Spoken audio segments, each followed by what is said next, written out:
largo de la vida, el ser humano va adquiriendo conocimientos que le permiten solucionar problemas para finalmente lograr la adaptación a su medio. Entonces, podríamos pensar que conocer algo implica únicamente saber su teoría. Pero siendo así, ¿qué hace que podamos saber cómo cocinar, saber superar un paso corto, manejar una bicicleta, practicar algún deporte o tocar algún instrumento? Primero, hacia lo que se debe apuntar es completar una definición de la palabra aprender. Debemos saber que es una acción que realizamos durante toda la vida a cada segundo que pasa. No se refiere únicamente al contexto educativo. La palabra aprender proviene del latín y está compuesta por dos palabras, ap, cerca a, y prendere, capturar. Por lo tanto, aprender es definido como el estado en el que nos encontramos próximos a adquirir algo que haremos nuestro. De tal forma que el aprendizaje es el proceso psicológico por el que adquirimos conocimientos, habilidades, actitudes, valores y reacciones emocionales a través de la experiencia. Mediante este proceso llegamos al desarrollo y al crecimiento personal, siendo necesario para adaptarnos al medio. De este modo somos capaces de estar y ser en el mundo, de predecir acontecimientos, decidir y sobre todo de dotar de significados a los sucesos. Logan, en 1976, se refiere al aprendizaje como aquel proceso relativamente permanente que resulta de la práctica y se refleja en un cambio de conducta. Robbins, en el 2004, postula que el aprendizaje es un cambio de la conducta relativamente permanente, que se presenta como resultado de una experiencia. ¿Por qué relativamente permanente y no completamente permanente? Pongamos un ejemplo. Tenemos ante nosotros un frasco de mermelada. ¿Cuántas formas conocemos de abrir una? Y alguien dice, bueno, yo la abro con un paño de cocina. Y puedes quedarte con esa idea, demorándote en abrirla aproximadamente unos 2 minutos. En eso viene otra persona y te dice, bueno, a mí me resulta el abrirla con la punta de un cuchillo. Probablemente la anterior idea que tenías de abrir la conserva con un paño te demora 2 minutos frente a esta nueva alternativa que te demora menos. No vas a pensarla mucho y te quedarás con la nueva solución. Piensa en el ejemplo anterior del frasco. Imagínate que no aprendieras nuevas formas de abrirlo. ¿Sería una desventaja? En primer lugar, aprendizaje supone un cambio conductual o un cambio en la capacidad conductual. En segundo lugar, dicho cambio debe ser perdurable en el tiempo. En tercer lugar, otro criterio fundamental es que el aprendizaje ocurre a través de la práctica o de otras formas de experiencia. Por ejemplo, observando a otras personas. Por lo tanto, al referir el aprendizaje como proceso de cambio conductual, asumimos el hecho de que el aprendizaje implica adquisición y modificación de conocimientos, estrategias, habilidades, creencias y actitudes. Ahora que tenemos un mejor panorama de lo que implica el aprendizaje, ¿cuáles son sus características principales? Una primera característica es que se puede enseñar todo lo que se aprende. Esta noble verdad se sostiene al, por ejemplo, enseñarle a tu hermano o primo, que es más pequeño que tú, a multiplicar, lección que te la enseñaron a ti y aprendiste. Ya posees aquel aprendizaje y fácilmente puedes enseñárselos a otros. Otra noble verdad es que el aprendizaje es flexible, es decir, se modifica lo antes aprendido. Esto puede respaldarse en la forma en cómo vemos las cosas en la actualidad. Quizás cuando éramos más pequeños teníamos distintas creencias o formas de pensar respecto a las cosas que al ser mayores vamos cambiando por propia decisión o porque le hallamos una lógica más acorde. Esta es la premisa que hace que cambiemos nuestro punto de vista con respecto a algo, o aquella que hizo que pensaras en la segunda alternativa como la mejor para abrir el frasco o el ejemplo anterior, hasta que descubras o veas una forma más efectiva, si la hay, de abrir ese frasco. La tercera verdad sobre el aprendizaje es que tiene un carácter adaptativo. Esta idea se apoya, por ejemplo, al conocer cómo cruzar la pista. De esta manera, aseguraríamos nuestra seguridad. De lo contrario, nos atropellarían y estaríamos en problemas. O también, mediante esa premisa, entonces la persona que se halla en una isla desierta podría sobrevivir, podría conocer cómo hacer fuego o cómo abrigarse en la noche, claro está, mediante el razonamiento y conceptos previos, o por propia experiencia con su entorno, como aquella película conocida como El Náufrago, con Tom Hanks. La última característica del aprendizaje sostiene que no todos los organismos tienen la misma capacidad de aprendizaje. Esta depende de nuestra genética y nuestro entorno. Aclaramos esta premisa mediante un ejemplo. Si bien es cierto, un loro puede repetir frases, ¿crees que tu loro sería capaz de aprender a construir frases coordinadas? Ahora te pregunto, ¿te costó mucho aprender frases coordinadas? Ahora que sabemos un poco más acerca del aprendizaje, conoceremos más acerca de sus tipos. De entre todos los tipos de aprendizaje, el aprendizaje preasociativo es el más simple de todos y es el que es compartido por absolutamente todas las especies animales del planeta. Se trata de un tipo de aprendizaje de naturaleza implícita o subconsciente que permite a las especies adaptarse al entorno. Basta que un organismo esté dotado del más simple de los sistemas nerviosos para que éste aprenda de forma preasociativa, que en definitiva se refieren a la capacidad de un organismo para responder o no hacerlo a los estímulos del medio. Dentro de ese tipo de aprendizaje se encuentra el aprendizaje por impronta. ¿Qué es la impronta? El término impronta hace referencia a una forma de adquirir aprendizajes básicos para la supervivencia de una especie. Se trata de un fenómeno en el que convergen procesos psíquicos, biológicos y sociales, aunque en su concepto que ha surgido a través de estudios biológicos, se ha adaptado de manera importante a la psicología y ha aportado distintas formas de comprender el desarrollo del ser humano. La palabra impronta puede significar distintas cosas. Generalmente hace referencia a una marca, a una huella o reproducción de imágenes sobre un relieve. Si llevamos de la psicología y de la biología el término impronta, pues se utiliza para describir un aprendizaje fijado en un periodo específico del desarrollo en el que un ser humano o un animal tiene mayor sensibilidad a ciertos estímulos. Una impronta es un aprendizaje que hemos adquirido por el reconocimiento de cierto estímulo en una etapa de desarrollo determinada.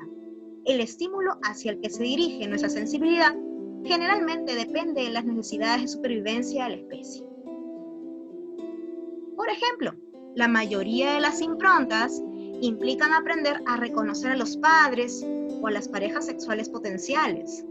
El estudio de ese tipo de aprendizajes se ha desarrollado de manera importante en etología, la rama de la biología que estudia el comportamiento animal en su propio hábitat. Especialmente se ha observado en la conducta de las aves. El pionero de ese tipo de estudios fue el médico y zoólogo estadounidense Konrad Lorenz, considerado uno de los padres de la etología. Lorenz estudió el comportamiento de los gansos y sus conocimientos han sido aplicados para reproducir hábitats animales donde se ha logrado que los más jóvenes adquieran habilidades para la supervivencia, aunque estén criados en cautiverio.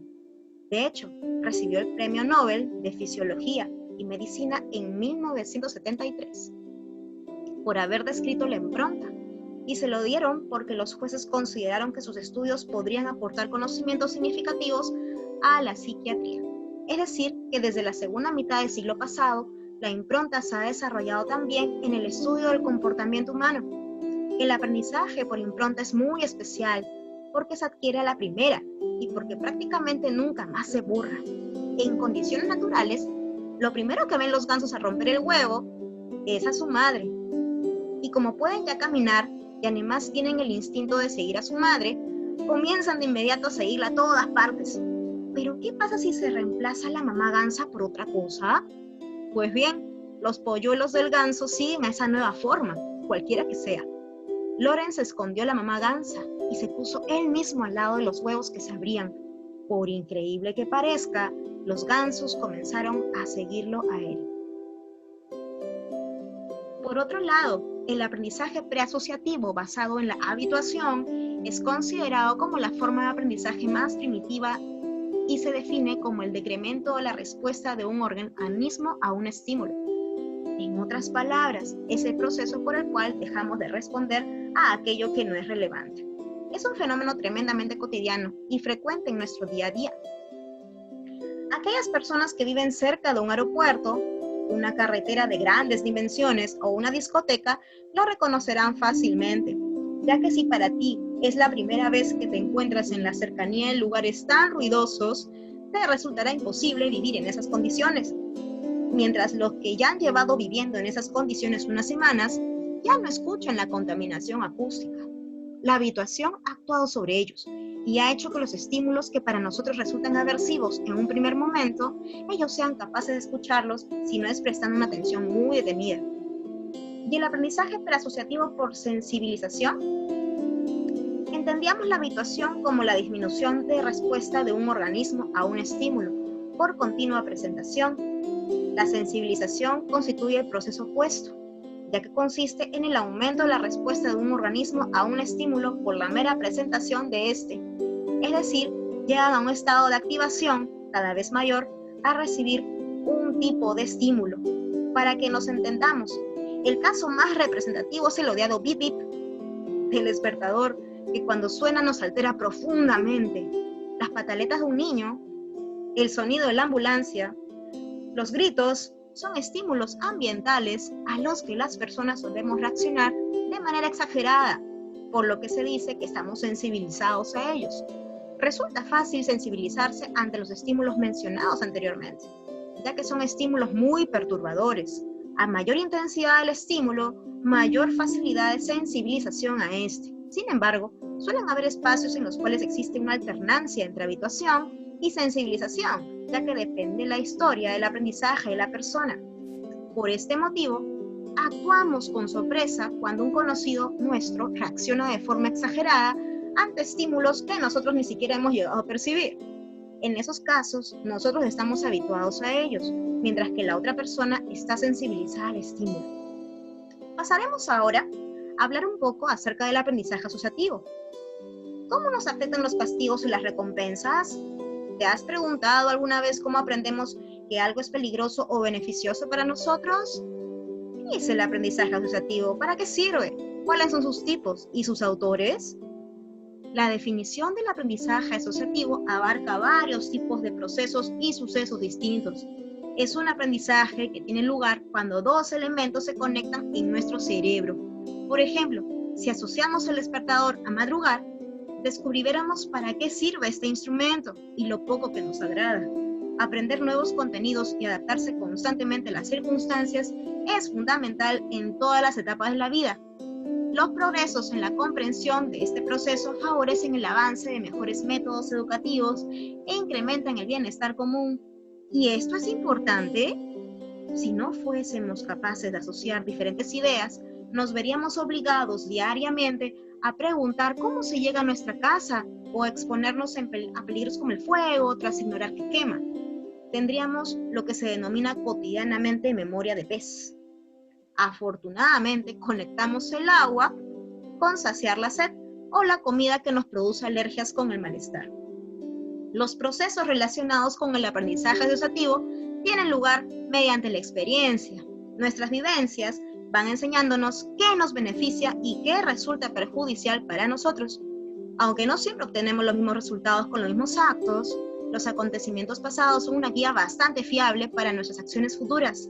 No solo nosotros nos apoyamos en nuestros sucesos pasados para desenvolvernos adecuadamente.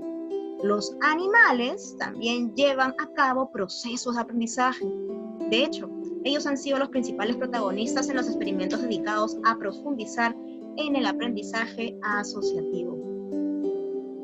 Las primeras bases del aprendizaje asociativo se apoyan sobre el descubrimiento del condicionamiento clásico.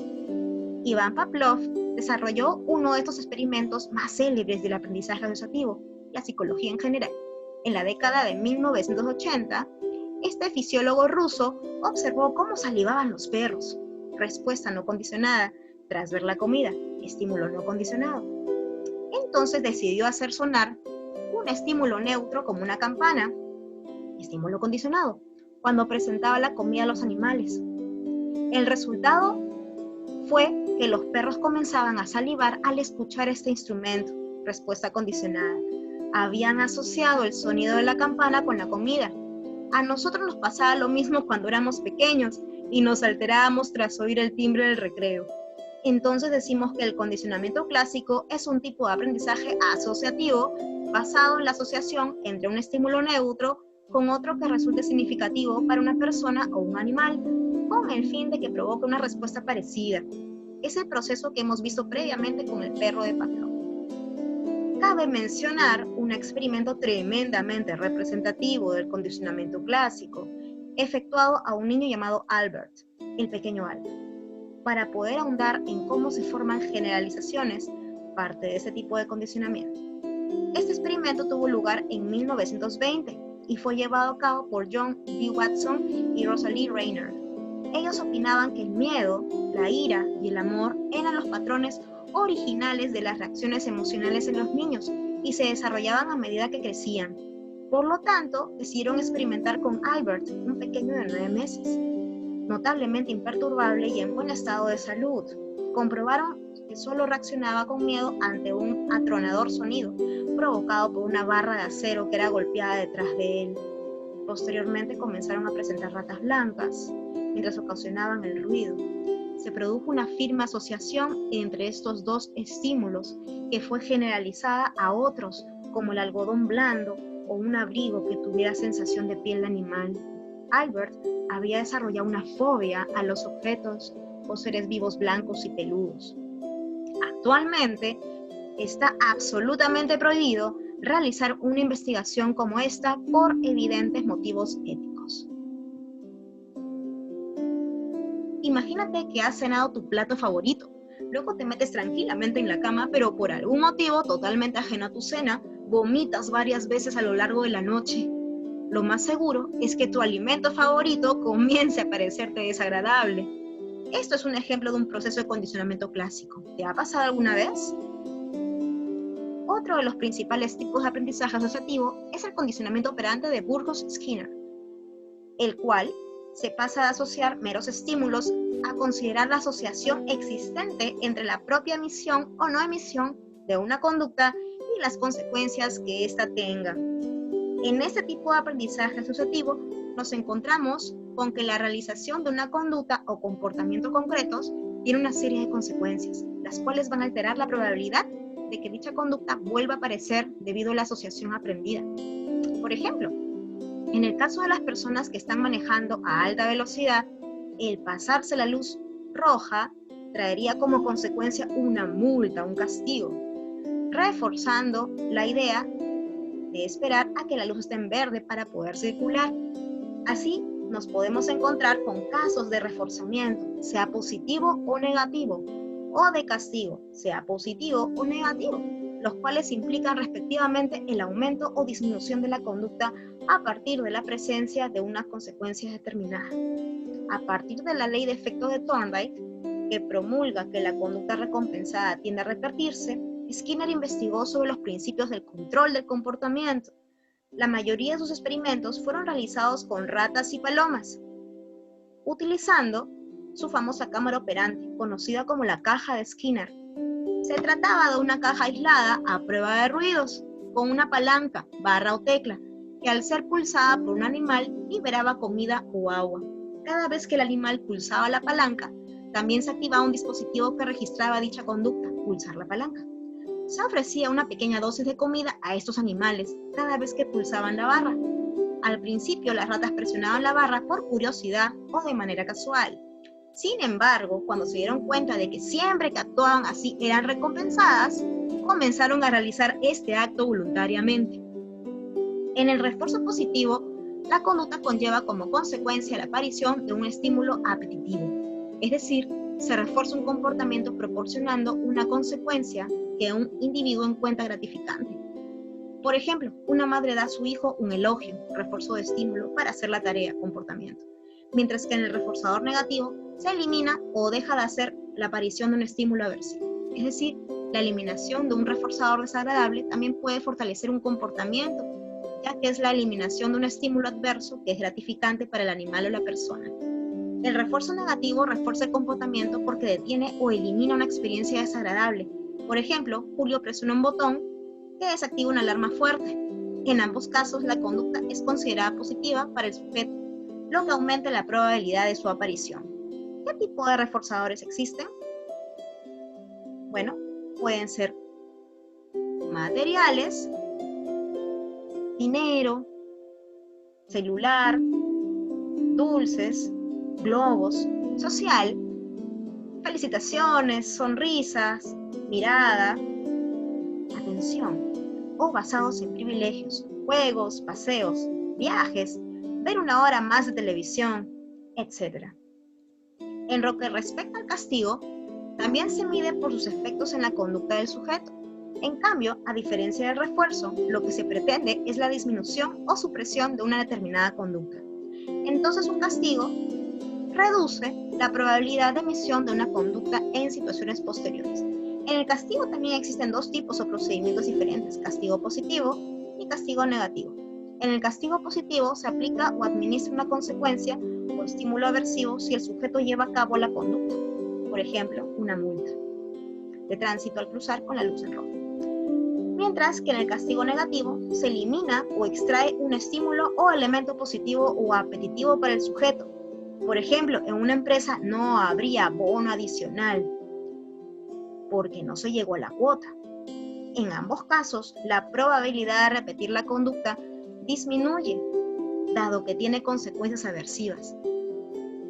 Además de ello, también hay que tener en cuenta que las consecuencias pueden estar presentes de forma inmediata o demorarse, algo que también va a alterar la probabilidad de aparición de conductas y que puede estar mediada por aspectos como la forma en que se hayan presentado la conducta y las consecuencias o la secuenciación de esta. Es decir, la inmediatez de aplicación del castigo, una vez que se produce la conducta, la consistencia, aplicarlo cada vez que se presenta, y la calidad del mismo, como muy desagradable, son factores que aumentan la efectividad del mismo. Cabe resaltar que Skinner enfatiza la importancia de especificar el tipo de comportamiento que evitará el castigo. Por ejemplo, una niña de 3 años aprenderá a no arañar a su hermanita si es que, además de reñirla por su comportamiento, se le muestra cómo puede hacerle cariño a la hermanita. Es decir, se enseña una conducta alternativa para reemplazar las conductas que dieron lugar al castigo. Por otro lado, el aprendizaje cognoscitivo es el proceso que ocurre sin la oportunidad de mostrar primero la respuesta aprendida o ser reforzado por esta. Vale decir que el aprendizaje cognitivo enfatiza lo que ocurre dentro de la mente. ¿Cómo se acomoda el nuevo conocimiento con respecto a los ya adquiridos? Dentro de ese tipo de aprendizaje podemos mencionar al aprendizaje latente, el cual es definido como una forma de adquisición del conocimiento que no se expresa directamente en una respuesta inmediata. Se produce sin la intermediación de un proceso de condicionamiento, sin que exista un refuerzo de ningún tipo para el aprendiz, y a menudo se produce sin que intervenga la conciencia del individuo. Decimos entonces que es el tipo de aprendizaje que, después de adquirido, no es utilizado hasta que se tenga la necesidad. Es decir, se almacena hasta que se necesite. Por ejemplo, la maniobra de Heimlich, mapas cognitivos. Ahora bien, ahondaremos sobre el último tipo de aprendizaje, el observacional o vicario. Cuando nos proponemos aprender algo, no siempre lo hacemos mediante nuestra experiencia directa. Muchas veces nos fijamos en los que hacen otros. Este tipo de aprendizaje se llama vicario u observacional, un fenómeno que, por sencillo que parezca, cuando fue formulado por primera vez por el psicólogo Albert Bandura, supuso una revolución en el ámbito de la ciencia de la conducta. ¿Qué es el aprendizaje vicario? Técnicamente, el aprendiz vicario es el tipo de aprendizaje que ocurre cuando observamos el comportamiento de otros individuos y los resultados que tienen estos comportamientos hace que se extraiga una conclusión sobre el funcionamiento de algo y sobre qué conductas son más útiles o más dañinas. Es decir, es una forma de autoeducación que se produce cuando nos fijamos en lo que hacen los demás, no para imitarlos por el simple hecho de que lo hagan tal y como ocurriría en la moda, sino para ver lo que funciona y lo que no. El término vicario viene de una palabra en latín que significa transportar, lo cual sirve para expresar que en él el conocimiento es transportado de observador a observador.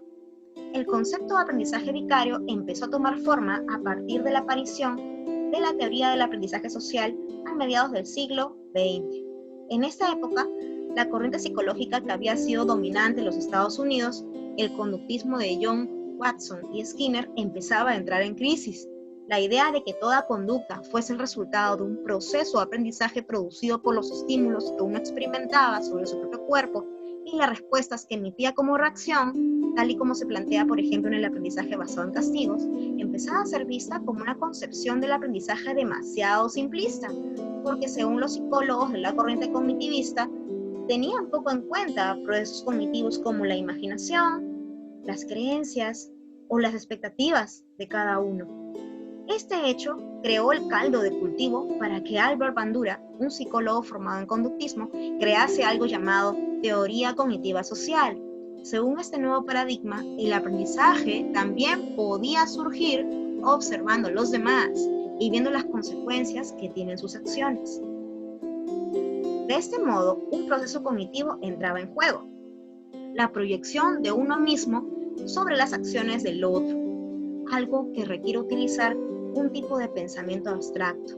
El constructo del aprendizaje vicario había nacido, pero para demostrar que su teoría servía para describir la realidad, Bandura realizó una serie de curiosos experimentos. Para poner a prueba su afirmación de que el aprendizaje vicario constituía una forma de aprendizaje fundamental y muy utilizada, Bandura utilizó un grupo de niños y niñas y los hizo participar en un curioso juego de observación. En este experimento, los pequeños observaban un gran muñeco tieso. Esa clase de juguetes que, a pesar de ser sacudidos o empujados, siempre vuelven a ponerse en posición vertical. Algunos niños veían cómo un adulto jugaba tranquilamente con este muñeco, mientras que otro grupo separado de niños observaba cómo el adulto golpeaba y trataba con violencia el juguete. En la segunda parte del experimento, se filmó a los pequeños mientras jugaban con el mismo muñeco que habían visto antes, y se pudo comprobar cómo el grupo de pequeños que había presenciado los actos de violencia eran mucho más propensos a utilizar el mismo tipo de juego agresivo en comparación a los demás niños. En el caso de que el modelo conductista tradicional basado en el condicionamiento operante explicase todas las formas de aprendizaje, eso no habría ocurrido, ya que todos los niños habrían tenido las mismas posibilidades de actuar pacífica o violentamente. El aprendizaje vicario, espontáneo, había quedado demostrado. La teoría del aprendizaje social propuesta por Bandura incluye el factor conductual y el factor cognitivo, dos componentes sin los cuales no pueden entenderse las relaciones sociales. Ciertamente, para que exista una sociedad, por pequeña que ésta sea, tiene que haber un contexto, un espacio en el que existan todos sus miembros. A su vez, este espacio nos condiciona en mayor o menor grado por el simple hecho de que nosotros estamos insertados en él. Este experimento de Bandura no solo sirvió para dar fuerza a una teoría psicológica en el ámbito académico, también daba motivos para preocuparse sobre lo que observaban los niños y niñas. Es decir, los padres y madres ya no tenían que preocuparse simplemente por no actuar de forma injusta con ellos, castigándolos cuando no tocaban o dándoles recompensas inmerecidas, sino que también debían comprometerse. En caso contrario, no solo se podía resentir su imagen, sino que podían estar enseñando malos hábitos sin que ellos ni su descendencia se dieran cuenta. Entonces podemos fomentar conductas deseadas o comportamiento prosocial, ya que si nosotros las realizamos, el moldeamiento hará que esas conductas sean realizadas por otras personas. Por ejemplo, si me levanto en el autobús para dejar sentar a una persona mayor y voy con mi hijo, puedo aprender dicha conducta. Pero del mismo modo, si nuestras conductas no son positivas, comportamiento antisocial, el moldeamiento actuará del mismo modo. Por lo tanto, se fomentarán conductas antisociales. Por ejemplo, la violencia en televisión es el ejemplo más representativo. Son muchos los estudios que relacionan la violencia en la televisión con la violencia real. Según estos estudios, los niños imitan aquello que observan en la televisión.